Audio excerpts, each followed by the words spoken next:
Hi guys, I'm the next reporter of this group, and my topic is all about healthcare, the problems that won't go away, and rational healthcare.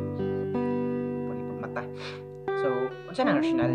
Unsa nang healthcare to? Healthcare, so makabalo, healthcare is mo mga services where makapamaintain sa itong health, makapa-improve sa itong health, or even magkasakita, then mo health sa ito, or mataba. Example na kay kanang mga medicine, doctor, check-ups. Kana silang tulong, bilo na sa sila sa healthcare ug kapay daghan. Kana na sa tulong natin next.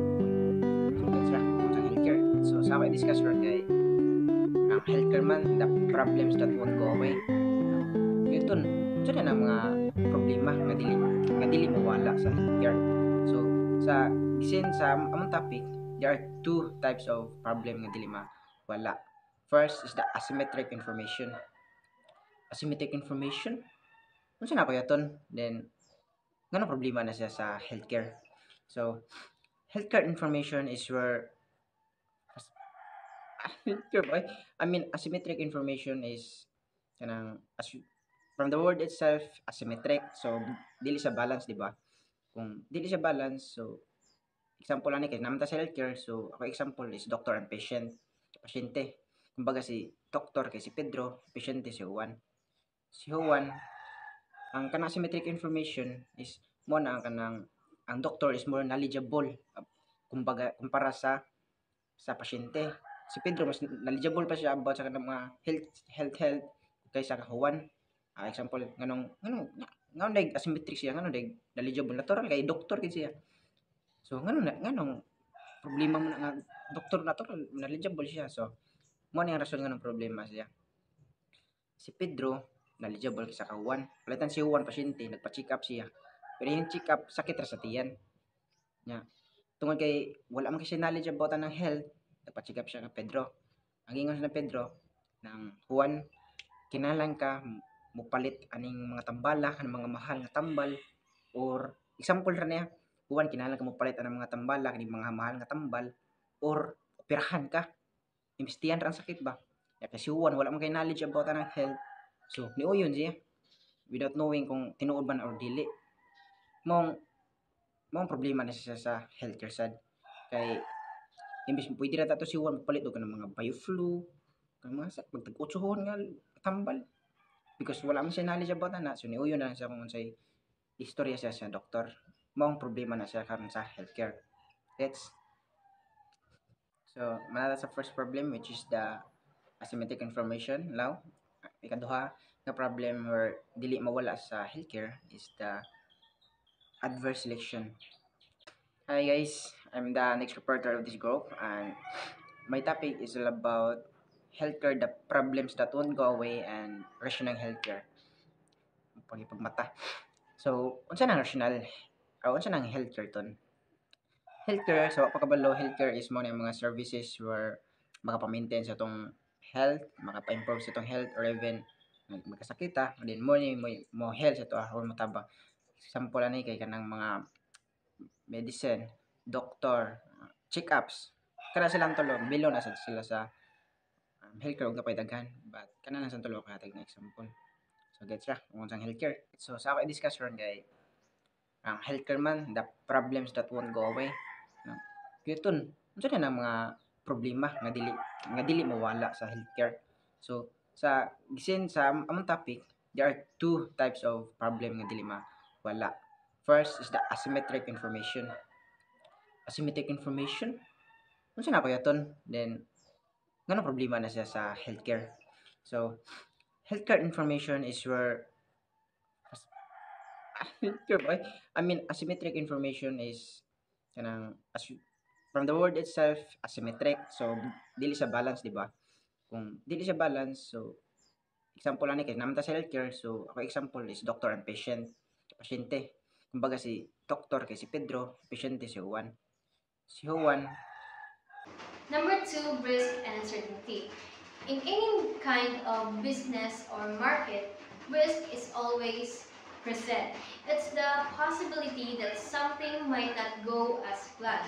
But when people try to avoid those risks, they call them risk averse. Being risk averse simply means they'd rather be safe than sorry. So those people avoid taking chances that could lead to losses. So they call risk averse. So example of risk and uncertainty, we have, let's compare speculation with gambling.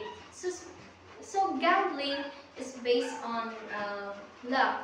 You either win or lose depending on chances, and there's no real contribution in the economy. So it's like betting on a game. Someone wins, someone loses, but nothing new is created. So speculation, on the other hand, can actually help the economy.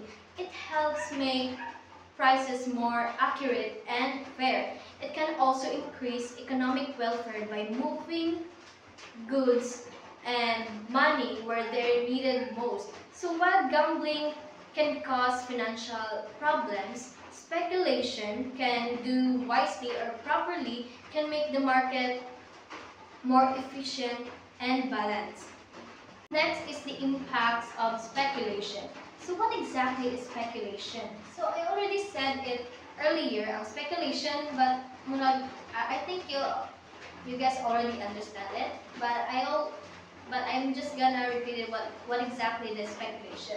So speculation happen when people buy and sell assets or products hoping to make a profit based on how prices might change in the future. So speculative market actually play an important role in the economy. So they help improve how prices and resources distributed across different places and times. So it means speculation can help balance prices between areas that have too much of a product and those don't have enough. So speculation also helps transfer risk.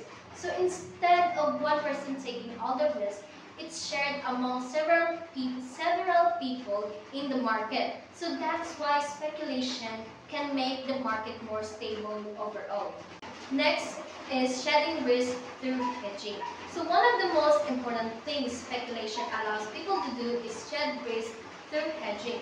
So hedging is a strategy used to protect yourself from possible losses. So think of it as a safety net or insurance for your investment. For example, let's say if you own something that might lose value in the future, you can make another deal that offset that risk. So that way, even if one side loses, the other side can balance it out. The other side helps balance it out. So in business, this is really helpful because the prices can change anytime. So with hedging, companies and farmers can plan ahead and avoid losing too much money when the markets shift. So here's the example of shedding risk through hedging. An example of scenario, so a wheat farmer expect to harvest 1,000 tons of wheat in 3 months. The farmer is concerned that the price of wheat might drop before the harvest, which would reduce the income from the crop.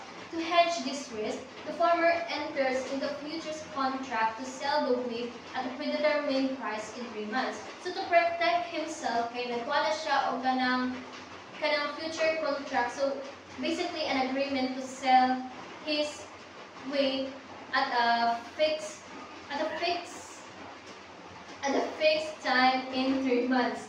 So iyang first outcome, if the price of wheat falls by the time of harvest, the farmer is protected because the futures contract locks in a higher selling price, shedding risk of price drops. And the outcome too, if the price rise, the farmer might lose the opportunity to sell at the higher market price, but the future contract ensures stability, avoiding downside risk. So even if he loses the chance for a bigger profit, the future contract gives him stability and peace of mind. So it's all about the uncertainty and avoid big losses. Next, I'll be discussing about the speculation and price behavior over time. So speculation helps form definite patterns of prices across time and even across spaces. That means prices don't change to a sudden way or unpredictably. For example, let's say during harvest season, the price of vegetables usually goes down because there's a lot of supply. But during off-season, prices go up because the supply is lower. So when speculators buy products during the harvest season and sell them later when price rise, they help balance the price para ma-prevent niya ang price nga ma-drop para ma-prevent niya ang price from dropping too low during harvest and from going too high later on. So speculation, the idea is it helps reduce extreme price changes, making the market more stable for both producers and consumers.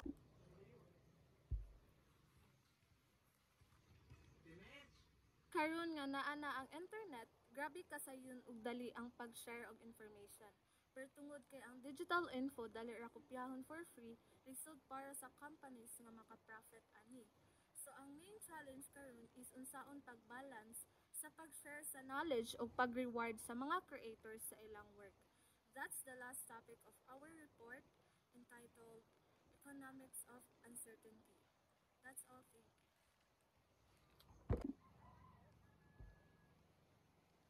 Pero kabalo ba mo nga challenge pud ni sa mga inventors kay lisod makuha ang full value sa ilang mga ideas kay dali ra ni siya kopyahon sa uban. That's why naatay intellectual property rights like patents ug copyrights aron maprotektahan ang mga innovators ug ma-encourage pagyud ang more innovation. For example, naghimo kag logo para sa imong company and then gikuha or gikawat sa mga hacker or other internet users. So that's why importante ang intellectual property rights.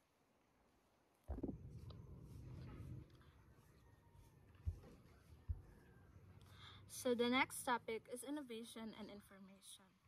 Innovation means pag-create og new ideas, products, methods nga maka-improve sa paagi sa pagbuhat sa mga butang. According to the economist Joseph Schumpeter, ang mga innovators makatabang sa pag-grow sa economy by introducing something new and earning profits una pa makasud ang uban. On the other hand, information is very important karon sa modern economics kay naka-affect ni sa decisions sa mga tao ug mga businesses. For example niya, if a product is cheaper in one country and more expensive in another, arbitrators can purchase the product in the cheaper location and sell it in the more expensive one for a profit until the price difference narrows. That's all. Thank you. Market inefficiencies. Geographic price patterns refer sa different prices sa goods and services sa maong nga lugar tungod sa transportation cost, local taxes, and availability of resources. For example, a bottle of water sa Manila kay tag 20 pesos. Nimong ibaligya sa usa ka remote island which is ang pagpalit og invest sa kana nga butang nga nay possibility nga mosaka ang price in the future. For example, yuta, barato pa imong pagpalit ug maghulat ka sa time nga kanusa mosaka ang presyo, na pa nimo ibaligya nya maka ginansya ka. Next is arbitrage and geographic price